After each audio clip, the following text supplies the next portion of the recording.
ભાગ 8 અંતિમ દેશના સાર ભાગ 1 લેખક ડૉક્ટર તેજ સાહેબ અંતિમ દેશના સાર ભાગ 1 ઉત્તરાધ્યયન સૂત્ર લેખક ડૉક્ટર તેજ સાહેબ હૃદય સ્પર્શ શબ્દ બીજ છે જે ઉગે છે અને જીવનને ઉજાળે છે. પ્રભુવીરના અંતિમ શબ્દ દેહ એટલે ઉત્તરાધ્યયન સૂત્ર.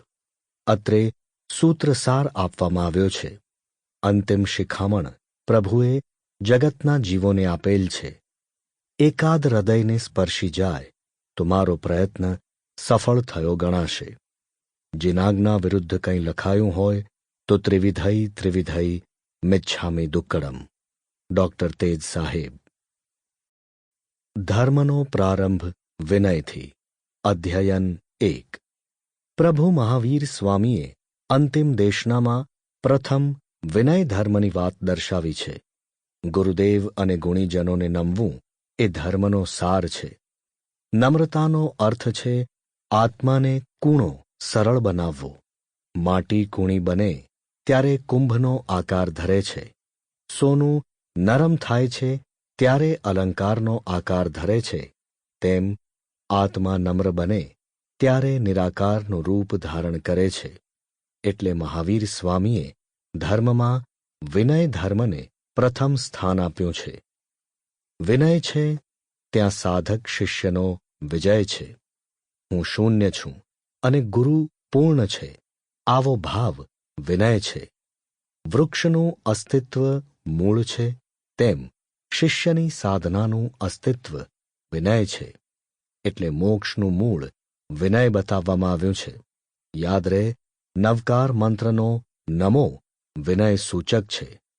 નમન ગુણ વિના નવકાર મંત્ર સિદ્ધ થતો નથી. ગણધરો તીર્થંકરોને સહૃદય વિનય કરતા કહે છે, સુણેહ મેં, અર્થાત તીર્થંકર પ્રભુ પાસે જે સાંભળ્યું છે તે અનુક્રમે કહું છું તે તમે સાંભળો. ગણધર ભગવંત પોતાના કર્તા ભાવને શૂન્ય બનાવી પ્રભુને આગળ રાખી સત્યનો પ્રકાશ પ્રગટ કરે છે અને તીર્થંકરો પણ દીક્ષાનો પાઠ ઉચ્ચારતા પહેલા નમો સિદ્ધાણમ બોલી સિદ્ધ ભગવંતોને નમસ્કાર કરે છે. માટે જ ધર્મના પાયામાં વિનયને પ્રથમ સ્થાન આપવામાં આવ્યું છે. જ્ઞાનવંત, શ્રદ્ધાવંત, ચારિત્રવાનનો અવશ્ય વિનય કરવો જોઈએ. માટે જ જૈન ધર્મના સર્વે કાર્યોમાં પ્રભુ અને ગુરુવંદનને પ્રથમ સ્થાન આપવામાં આવ્યું છે. અંતિમ દેશનાનો પ્રારંભ પ્રભુએ આ વિનય નામના અધ્યયનથી કર્યો. તમામ સંયોગોથી મુક્ત અણગાર ગુરુવર્યની આજ્ઞાને તેમના ઇશારાને સમજે તે વિનયવંત ગણાય છે. જહા સુણી પુઈ કન્ની.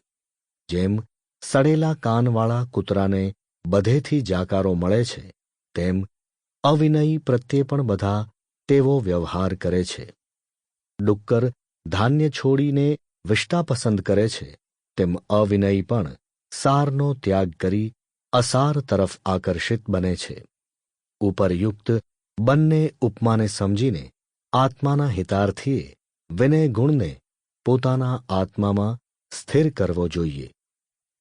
વિનયની પ્રથમ શરત છે ચિત્ત શાંત રાખે, મૌન ધારણ કરે, ગુરુ સમીપ રહે, સમયનો સદુપયોગ કરે. ત્યારે ગુરુના હૃદયમાં રહેલો તત્વ પદાર્થોનો બોધ શિષ્ય પ્રાપ્ત કરી શકે છે. વિનય એ ગુરુના જ્ઞાનના ખજાનાને ખોલવાની અદ્ભુત ચાવી છે.